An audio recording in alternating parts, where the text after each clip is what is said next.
packaged within the Torah is the cycle of the year, which is really a healing wheel, a medicine wheel. The cycle of the year and all the festivals are not just historical markers for us to remember Jewish history. They're actually markers to remember our own history, our individual history, our own individual lives and our own awakenings. If someone says to me, how should I get into Judaism? What is the sadhana? What is that way to get in? I would say begin with Shabbos, then do the holidays, the holy days. Make time sacred. And what happens is you touch eternity at that time, and your life takes on meaning, and you get realigned to the purpose of your life.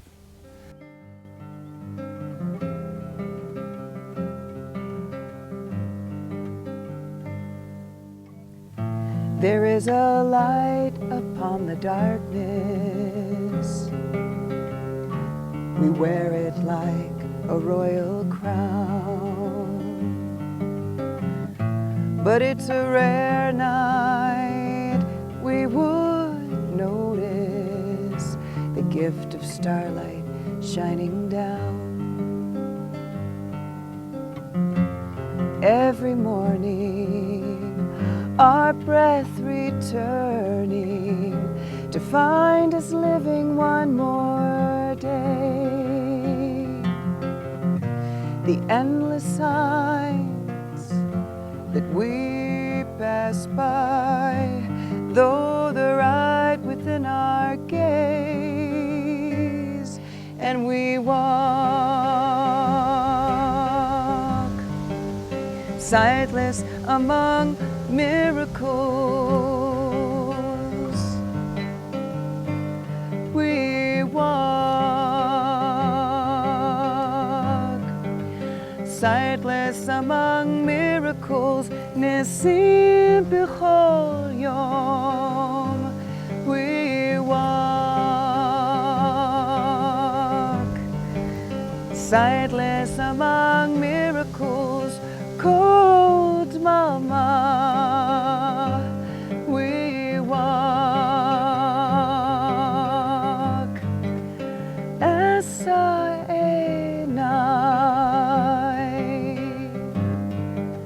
Sightless among miracles.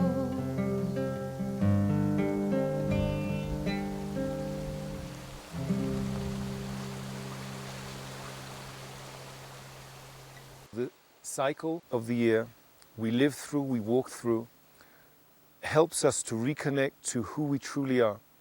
And that goes in two directions.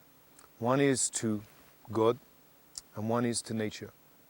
So the cycle is, if you want, a ladder or a bridge between the higher worlds and the lower worlds, and we stand right in the middle. So the cycle of the year can be seen as the cycle of life, the wheel of life, a healing wheel, made up of different festivals that bring out or give us opportunities to relate to ourselves, to nature and to God in different ways, but each one melding into the next. Let's have a look at it, see if we can build a map of the year from the resources that we have right in front of us. We have a wheel. And let's see if we can pinpoint how the cycle works. The tree here, let the tree be for the festival Tu Bishvat, which is the festival of trees. So for this part of the cycle, we're going to start here, and we're going to trace around a line. Well, let's see. Here is the winter side of the year. So what do we have in the middle of winter? As the darkest point of the year, we have a festival, the Festival of Lights. That's Hanukkah. Let's illustrate Hanukkah with some quartz crystals. Little lights that shine in the middle of the darkest point of winter. However much we seem to be detached from it, far from it, and in the darkness of our own creation, we light candles to remember the world is one big miracle. I know the light within all things shines.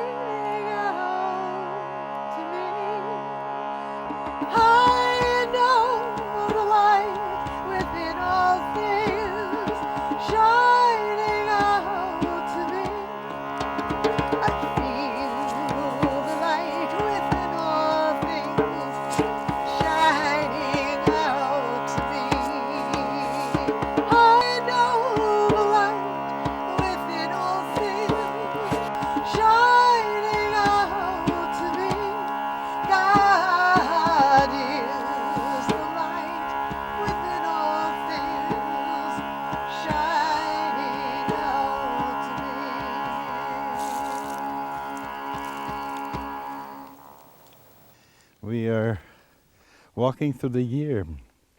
What a wonderful journey it is. I like to start it at Hanukkah. There's something so wonderful how children appreciate Hanukkah, and it's the holiday in which we can begin and become like children too. Playing dreidel, most important, looking at the candles. I once sat with a great Hasidic master who didn't do anything else for a half hour but looked at the candles.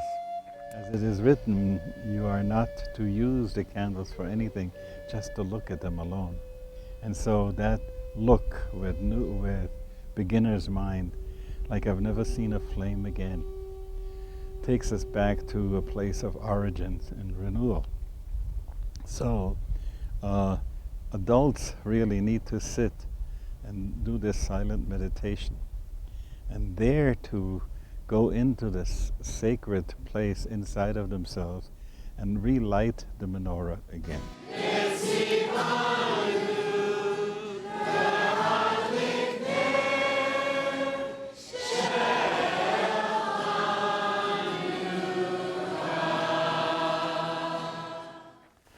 It still is snowing outside in winter, but at that time, the sap begins to rise in the trees. Sap in the trees, that's so wonderful. And I think religions need the sap in their trees too.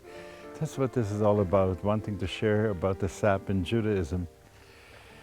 And this then is the New Year of the Trees, and we have a particular Seder, and we celebrate the fruits of the trees and remember earth and then for the need for earth to heal. That's a very important part of Tu Bishvat.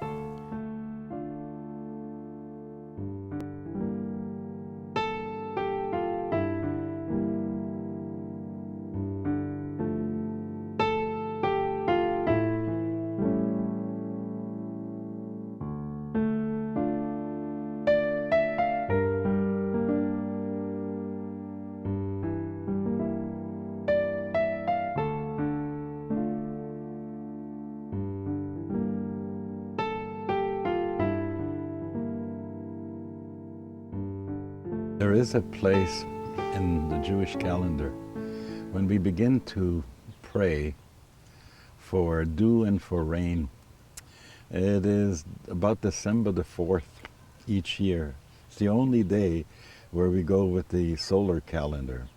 And that comes before the midwinter solstice. It's at this point that in the solar cycle for the northern hemisphere, we are beginning to move up again. We have reached the nadir of the year, and we are starting to move up. That movement that goes up is very important, because in many ways, when we can go along with it, just like eagles will fly and look for the updraft, the updraft of the year begins. And much of the wisdom of the Jewish calendar is using those cycles of the year in this particular way.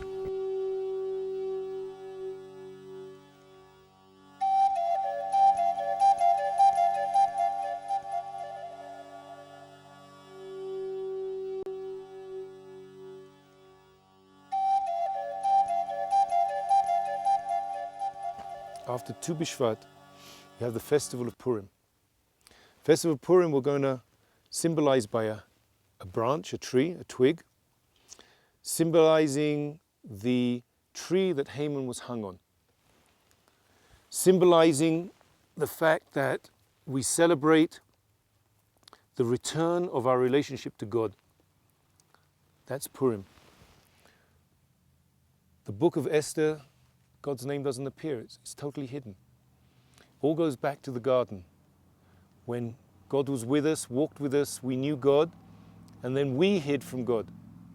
So God was hidden. Purim is a return to that state of knowing. Just before spring comes, we get to Purim. It's a wonderful holiday. The melodrama of the good guys and the bad guys. And our sages tell us to get so happy, so drunk on Purim, that we forget the difference between who should be blessed, who should be cursed. And we take off the masks from ourselves too, and look a little bit deeper. There's an exercise we do from time to time of checking out where is the center of our being that is not quite on the face. And we go as if into the center of the skull and locate our awareness in that place. And then we suddenly see from that space what our face looks like from the inside. And you begin to realize how many masks we wear in a day. And Purim is the way in which we look at the masks, and we can decide what is the core and what is the mask. Name the mask, not out loud, just to yourself. What is this mask that you want to take off? You know, is it the mask of your inhibitions? Is it the mask of your, I don't know, your fear? The mask of the games you play? You know, the mask that prevents you from loving fully, with all your heart and with all your soul and with all your might? You know, what is it that you're protecting so, masking over? So take it off.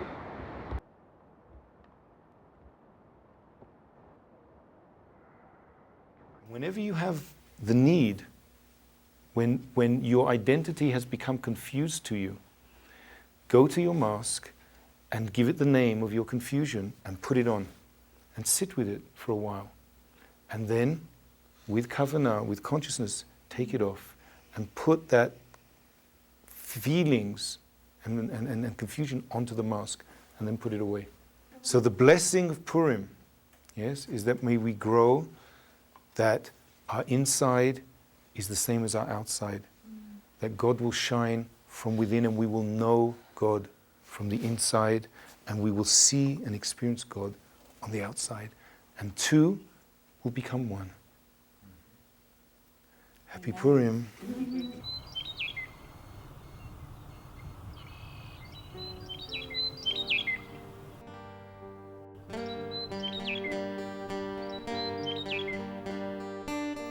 So what comes after Purim? Now we're moving into spring. And we have the festival of Pesach, Passover. And we'll use this pine cone to symbolize that. The pine cone during the winter is closed and tight. That's Mitzrayim, the narrow places. And it's springtime, it begins to open, allows the seeds opportunity to be released.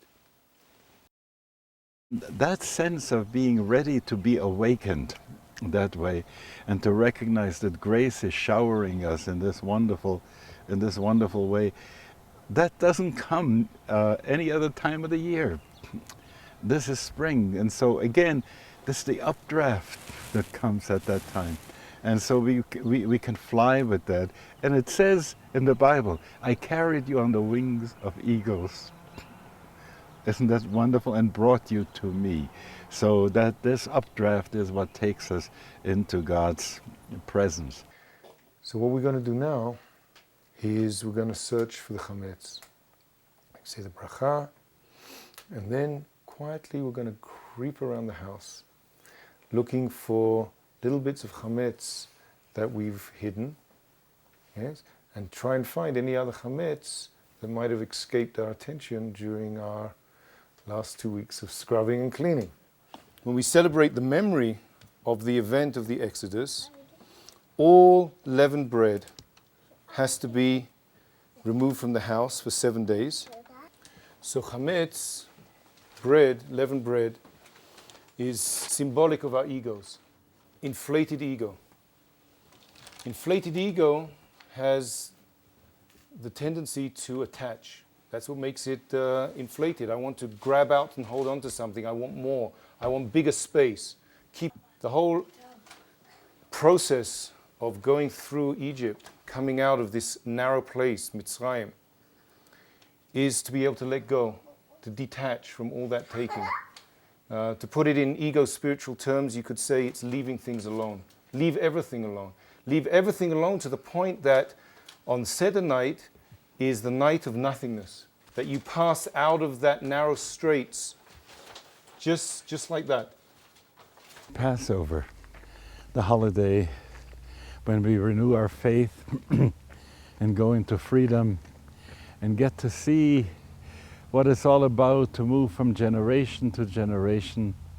Give the children a chance to ask. You know, that's so important, this business of getting the kids to ask. Most of the time, some people remember when they were in Hebrew school and they asked too many questions and people said, don't ask such questions. But the whole thing in the Torah, 4 times does the Torah say, in case your children should ask, you should give them such and such answers. Because when the children ask, they look for an answer. Why is this night different from all other nights? On all other nights we eat unleavened bread and leavened bread, and on this night we only eat unleavened bread. So the whole point of coming out of this narrowness, this Egypt, this Mitzrayim, is to get to the mountain. To get to the mountain of Sinai to receive Torah. What does that mean? That means to accept God. There is a hunger in the land. There is a hunger in the land. There is a hunger in the land. There is a hunger in the land.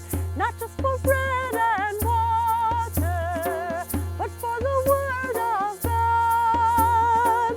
Not just for bread and water, but for the word of God.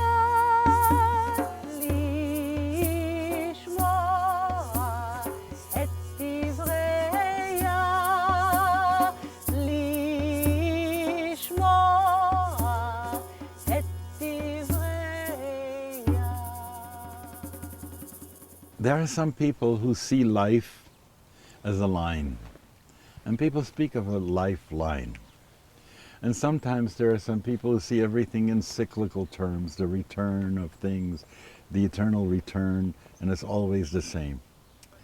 But Rabbi Waskow really pointed out so beautifully that the most natural way of encoding information is in a spiral. And so you have the helix, the double helix of DNA, and you have the spirals. In life, a spiral is very important. Mm-hmm. That every year we're going through the same year, but every year it gets a little larger and bigger and more aware and so on and so forth. And in this case, I would want to say that if I'm in a journey toward God, because we are theotropic beings, in other words, just as a sunflower is heliotropic, we are always moving toward God. And as we move toward God through the year, there is moving up the spiral.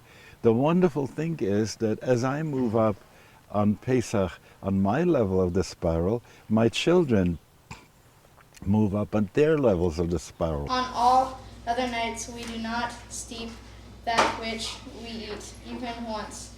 On this night, twice. And low C are still a C, and there is a way in which they attune to each other. So that in this way, an intergenerational attunement can happen as we go along. And so I think of the structure of the year as so wonderfully organic. It is a vortex through which we pass on level to level to level. And this is so much easier than if we were to think of it in a linear way, or if we were to think of it in a circular way where we're always coming back to the same place and have to start at square one again. So on the train that has taken us through Purim, has taken us through Pesach, I've experienced the narrowness of my life, the constrictions, the darkness, the impurities, and I've cried out, and I have been redeemed and delivered. And now we come out of Egypt, cross the Red Sea, and we start our way to the mountain. This is the period of the Omer. 50 days, 50 levels to work on, to be ready to stand up there, to be unified in body, mind and spirit, to be the bridge between heaven and earth. And it's really like a Jewish yoga, because I work on my body, I work on my emotional self, I work on everything around me to come to this point of unity where I can be totally unified, that I've come out of Egypt from the 50 levels, it's called the 50 levels of darkness, of dysfunctionality. And I piece them back together again, and I rise up, and I'm ready to meet God on the mountain. This climb of 50 days is all connected to the tree of life, to the Sfirot. The first week is Chesed, and the second week is Gvura. So, on the second day of the Omer, it's Gvura shebechesed. How are the boundaries of my loving kindness? Can I connect to the boundaries of my loving kindness? And so it goes on. The second week is the week of Gvura, my strength, my boundaries. How strong are they? What needs to be corrected there? And then the week of Tiferet, my heart. How heart-centered am I? What are the aspects that make me heart person? And then in the week of Hod, the fifth week, we get to a very special day, the 33rd day of the Omer, which is called Lag BaOmer. All over Israel, we set up fires, bonfires. Trees are found, children collect trees and pieces of wood all year, and they set up these great big bonfires.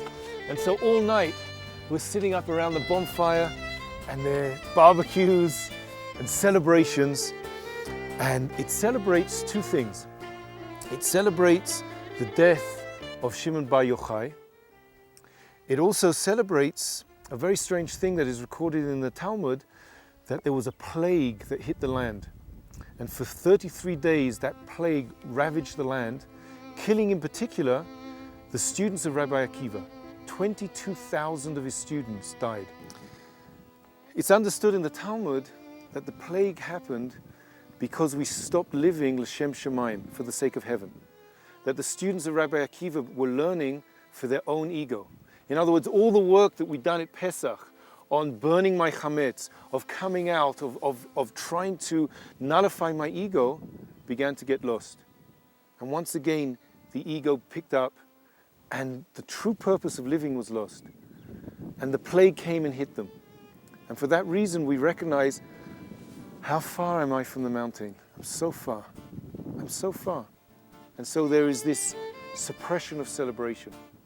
And on the day that Yochanan ben Zakkai died, and his spirit was lifted off the earth, and his sparks spread out, the whole world was illuminated. And there was a sudden switch in the middle of the Omer to celebrations. And we sit around the fire, and we dance to the mystical sparks, the hidden sparks of life. So the trek continues, 33 and 34, until finally we reach the top of the mountain, Malchut Sheba Malchut, the kingship that is in kingship. And on the next day, the 50th day, 7 times 7 plus 1 is 50. It's a transcendent day. It's the day that God came down on the mountain and met his creation and gave over the Torah. Whatever that means, here we are, united in body, in mind, and in spirit, the bridge between earth and heaven, and in a state of oneness.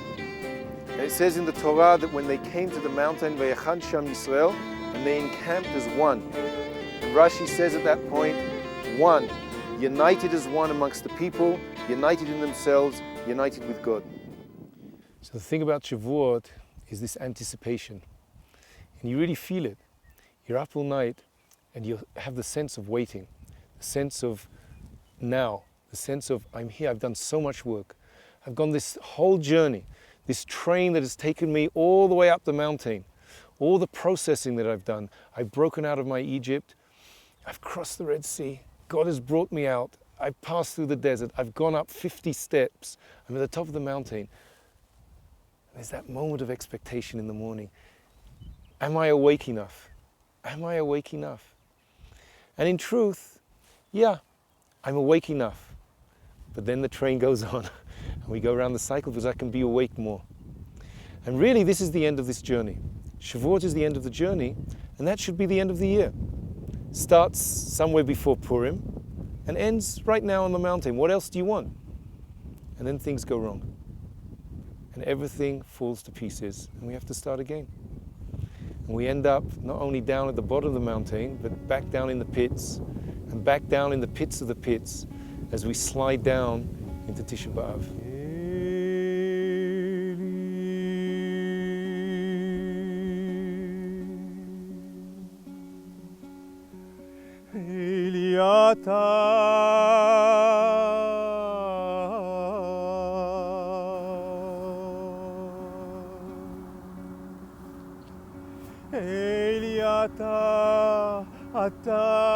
Ata, Eli, ata, Eli, ata.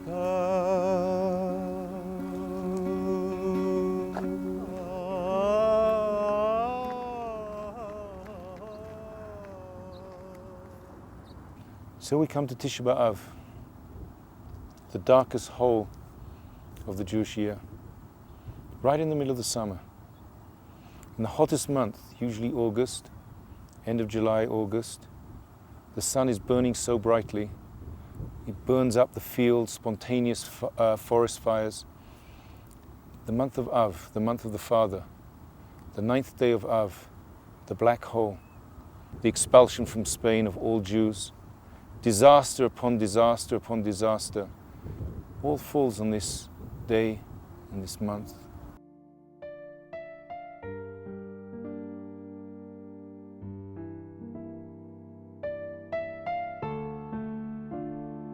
So we grieve also at that time for the destruction of the temple, and that means the sanctuary inside of us that gets destroyed. People live at that time in their life, in midlife situations, in the crisis of ego. You know, I'm building my personality, I'm building my ego, and my ego is there very strong, and now something happens and it shatters. And God is gone, and the ego is gone, and there is a destruction. And so we grieve that. So despite the fact that we now have Jerusalem as part of Israel, we still do the grieving that we need to grieve on Tisha B'Av, because it is that high summer thing in which we feel most desolate and need salvation. Tisha B'Av is a critical point in the cycle of the year where we begin to melt through the iron coverings, the barriers around our heart, in order to come back into our hearts, back into the Holy of Holies. We begin to accept that death and life, life and death, is part of the cycle. It goes on and it moves on and it moves on. I can't live in that denial. So I go back into the grave and I recognize the fact that I will die, you will die, and we will all die. How do you want to live? In the Jewish tradition, there's a whole year of grieving, from most intense to around the grave, through the first week, the Shiva, then 11 months of saying Kaddish, of being in a state of brokenheartedness. But after that comes the most important step. And that is letting go of the grief and letting go of the pain and getting on with life. In fact, it's forbidden to mourn after the 11 months. You've got to get on with life. You've got to remarry. You've got to have another child. Of course, you can't find other parents, but you've got to let it go. You've got to let it go. And life turns and life moves on. But if you can't go down and grieve, your heart just stays so closed, in fear, in fright.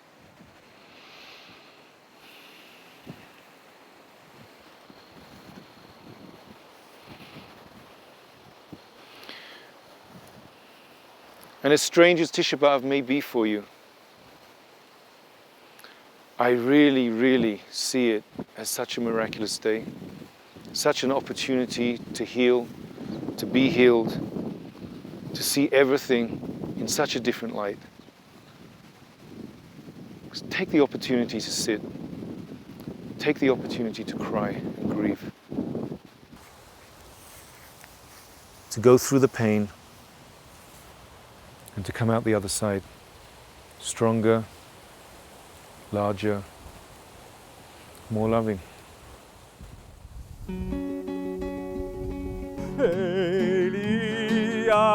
אתה והודקה אלוהי הרוממך הודו לאדוני כי טוב כי לעולם חסדו הודו לאדוני כי טוב כי לעולם חסדו.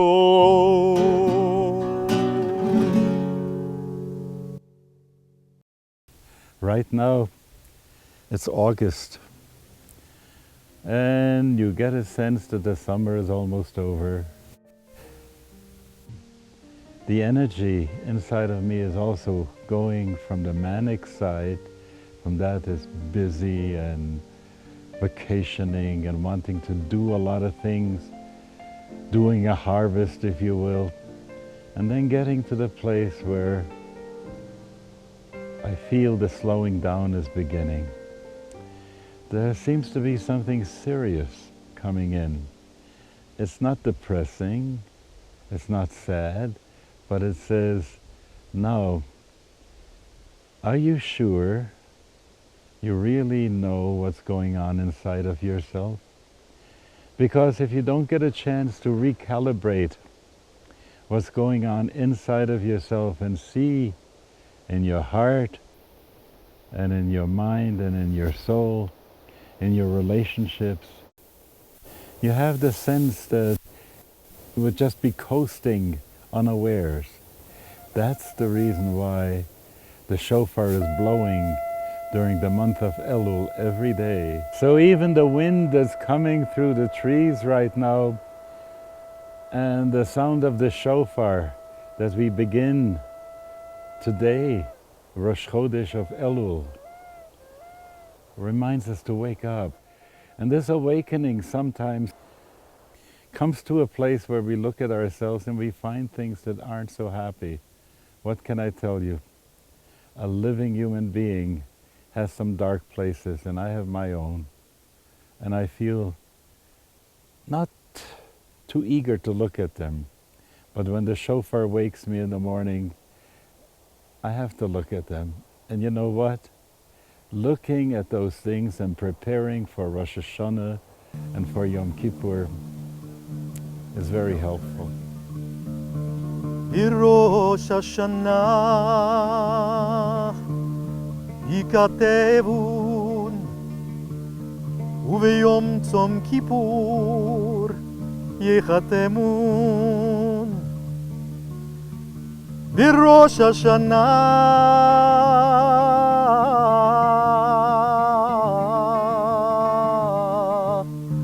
ייכתבון וביום צום כיפור ייחתמו מי בקיצו ומי לא בקיצו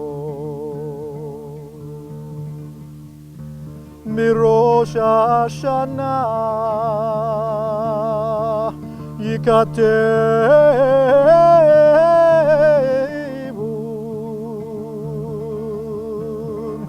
וביום צום כיפור ייחתמו מי באש ומי במים מי בחרב ומי בחיה מי ברב ומי בצמא מי ברעש ומי במגפה מי בחניקה ומי בסקילה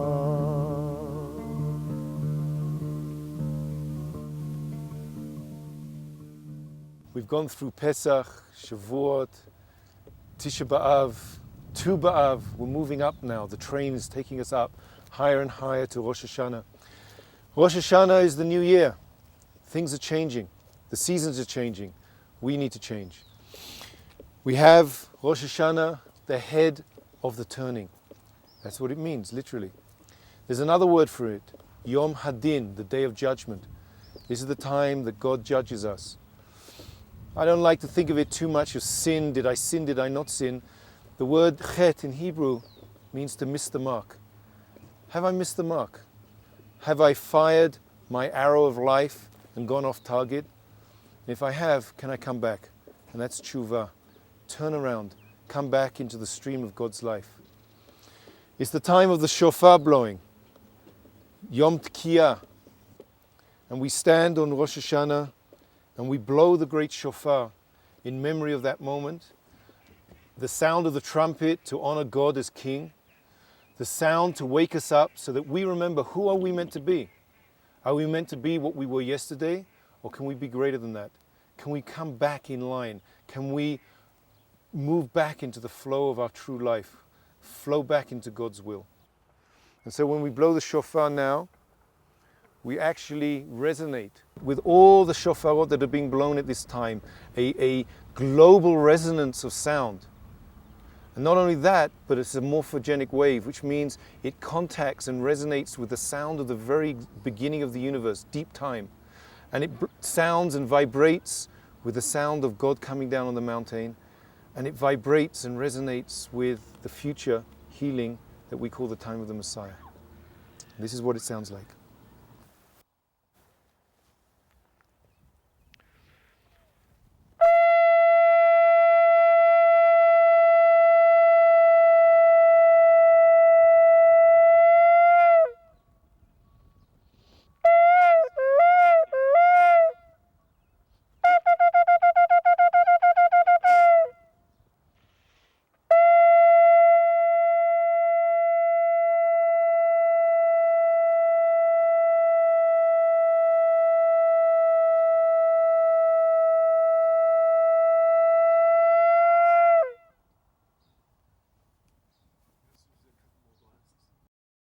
So, after Rosh Hashanah, we have 10 days.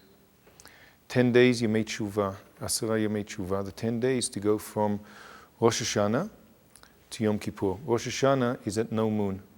It's really defined as new moon. And as the moon opens, so you have God's grace comes into the world that gives us a chance to change, to transform, to rebirth, to come back into alignment, to come into the river of life.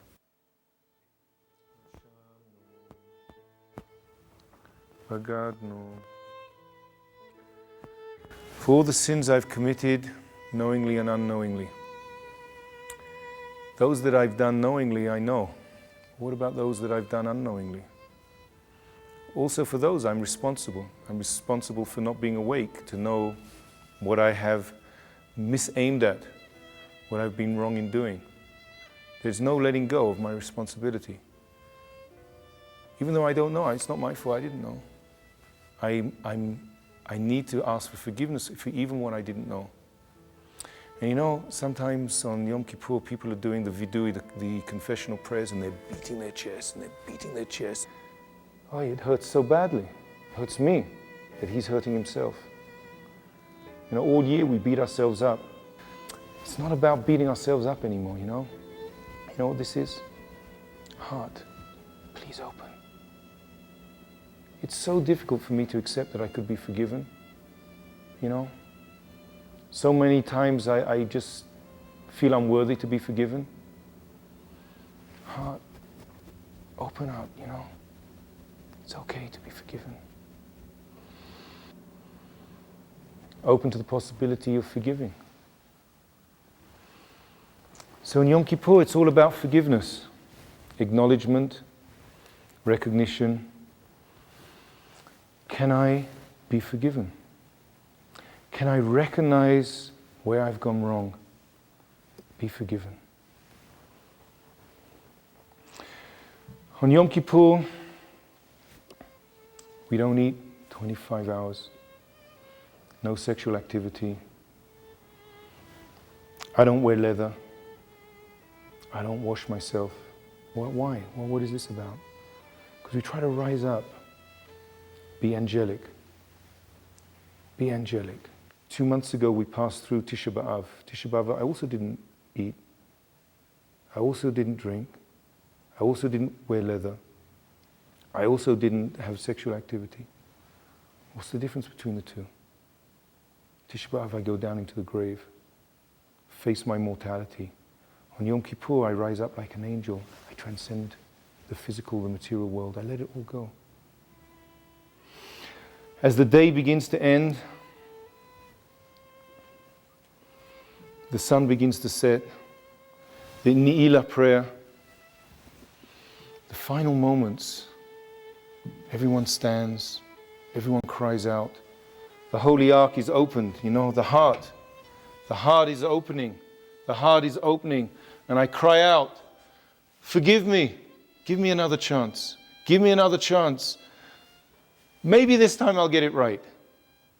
And God promises always, I'll give you another chance. Get it right this time, Get it right this time. And the sun begins to set. It's dark outside.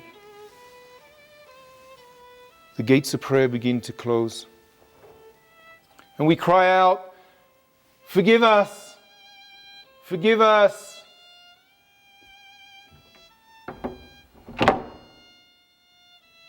And the shofar is blown, and the day's over.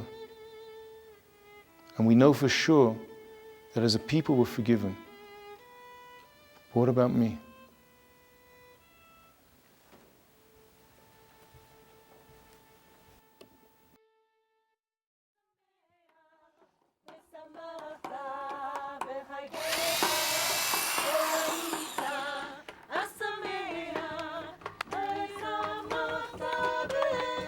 So we're now towards the end of the summer. We're now getting, in agricultural terms, to the end of the harvest season. So there's the big ingathering. That's what another name for the festival. Within the biblical drama, Sukkot reminds us of the journeys in the desert. And we lived in temporary structures. So to commemorate, to remember being in the desert, surrounded by what's called the clouds of glory, God's help, we traveled. So we live very much a nomadic kind of life. And in our urban living today, we get out of touch with nature. We get out of touch with the temporality of life. We get out of touch with the nomadic side of our being. The whole idea is I come out here, I create the schach. The schach is going to be the covering. We'll get this on in a few moments. That represents the clouds of glory. That is the true security. That's the only thing, in fact, that I can really depend upon. So here we have a sukkah that challenges me to trust the process. But it is a ritual to reconnect to our true selves and to the world of nature and the world of God. Is the sukkah finished? Almost finished. I think it's finished. Okay. So I want to give everybody an opportunity to put on some schach, since that's the mitzvah. Is the sukkah Okay, that's the mitzvah. ready? Hey, we just built a sukkah. Look at this. This is great. I just want the imagery of the 17 nations coming up to Yerushalayim. Yes? And Yerushalayim here is not only the physical place, but it's the symbol of God in peace, the Yeru Shalem, the name of God that will be seen as peace. So we have just in this area here, how many nations do we have? United States. United States, France. France, Panama. Panama, Canada. we have Canada. We have, a selection already of some of the nations of the world that have congregated in this little microcosm of the great sukkah that is promised to be the Sukkot Shalom, the tabernacle of peace, Now, sister, which is what we pray for. so you've gotten a lot of teaching from Michael. Can you give him a teaching right now? Give me a Give a teaching teaching. back. For me, not only as a nun, but as a Christian, but as a nun also, I think the soul is totally created to be united to God. It's eternal destiny. And for me, Sukkot is Emmanuel. El is Imanu. God is with us, יפה. and with us full time, since the Shekhinah is everywhere, and it's my reality as a nun. Huh. He embraces me, and that's what keeps me going. That's my whole life.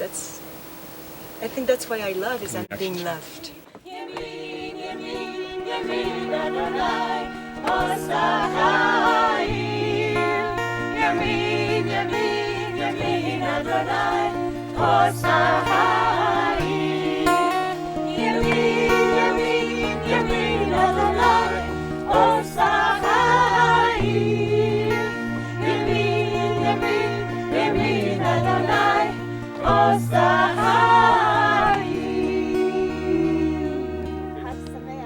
חג שמח. So, when Yom Kippur comes, it's so important to be able to look at all those things we don't like to look at. If you can cry over that, then you can sit in the sukkah and celebrate being surrounded again by nature, enjoying the harvest, and getting happy. And then the happiness gets to the place where you have a whole year of having read the Torah. And it unfolds and you see it from Bereshit, from the beginning, all the way to the entrance of the children of Israel, to the land of Israel. And we dance and unroll on the scroll of the Torah and celebrate. It is so wonderful.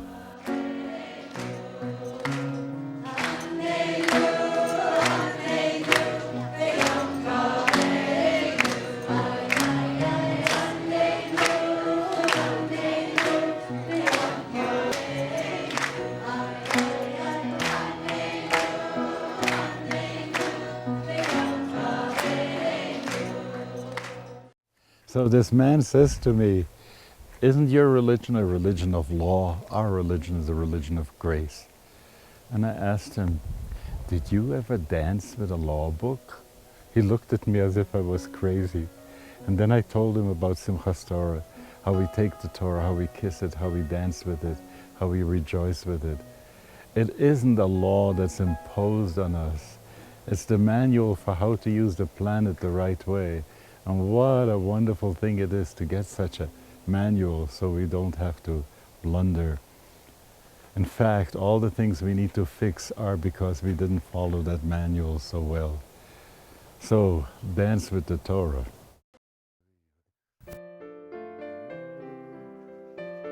The cycle of the year is a fractal. What do I mean by that? It happens all the time. In other words, today is Pesach. Right? Today is not Pesach, but today is Pesach. Because for me, somewhere inside me, I got to work on my Pesach side. And today is Tisha B'Av, because somewhere inside me, there is that black hole. And then I move on to another level of my work. And tomorrow it could be, I don't know, tomorrow it could be Rosh Hashanah. You know, I don't need to take out my shofar. But the shofar still is sounding inside me, it's vibrating in my body. So I get to a point in my life where I want to connect more to God. You know, I really want to connect closer to God. And I need to see God as King, God is transcendent, but God is friend as well. It's all intertwined. I need to be able to celebrate life fully. I need to blow my shofar loud and make myself heard again. And so Rosh Hashanah is playing through me at that moment. What a journey. Each year, that spiral. And you know what happens? I can tell you what happens to me. There's something in which each holiday makes me confront something else. Hanukkah makes me confront my shadow, my darkness. Tu Bishvat makes me confront getting juicy again on the inside. Purim makes me confront that I have a kid inside of me that wants to jump and dance and be happy. Pesach makes me confront again. Nobody can make me a slave, not my job, not even my family, not even God. and then counting every day, making every day count until Shavuot. What a wonderful thing. And then to come, never mind what the books say about these things, but to say, God, I need answers for my life, and to receive that Torah on Shavuot. What a wonderful thing that is. And yes, when Tisha B'Av comes, then I sit down and I start to cry too. How much destruction has happened. But then comes the 15th day of Av, and the moon is full again, and you begin to think again with all kinds of joy, and couples meet one another and form allegiances and alliances. They celebrate, and it leads us to Rosh Hashanah. So what can I tell you? Try Yom Tov for yourself. Try those holidays. So it goes on. So the cycle of the year, on the one hand, is a symbol, so that we can use it at any other time. On the other hand, it's real. Nature really is opening up when Pesach opens up. The winter is over. I feel the depression of winter. I feel the cold of winter. I feel the joy of spring. It's not my imagination. The sap flows in me as it flows in the tree. So I am in tune with nature. I am in tune with the spirit of nature. So it's real. It really is real. And it's also symbolic. It vibrates through my body all the moments, every day. Each one focusing itself like a light beam, wherever I need it, wherever I am. And that's how the cycle works. It's truly, truly a miracle. And from here, we descend into the winter, into Hanukkah, Tu Bishvat, and around we go again. What we've created here is a yin-yang. Here's the white in the black, here's the black in the white. The whole cycle of the year is a yin-yang, is the cycle of life, is harmony.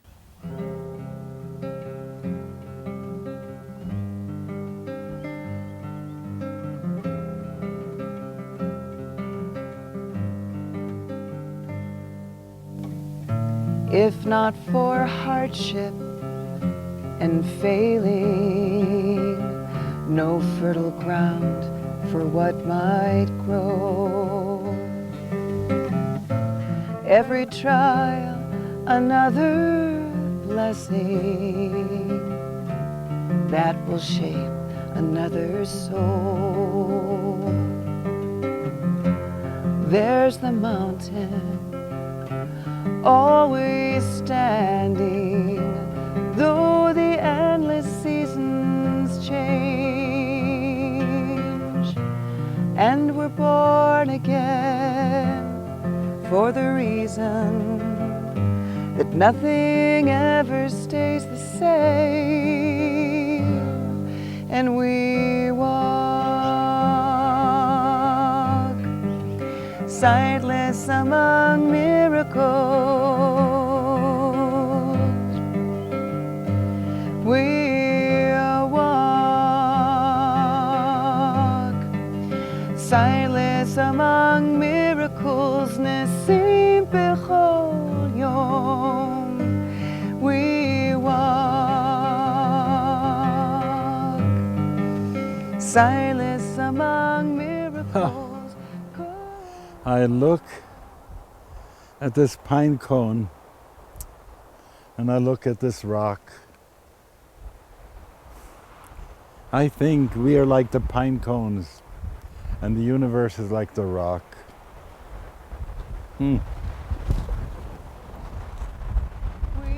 walk sightless among miracles. Cold mama. We walk silent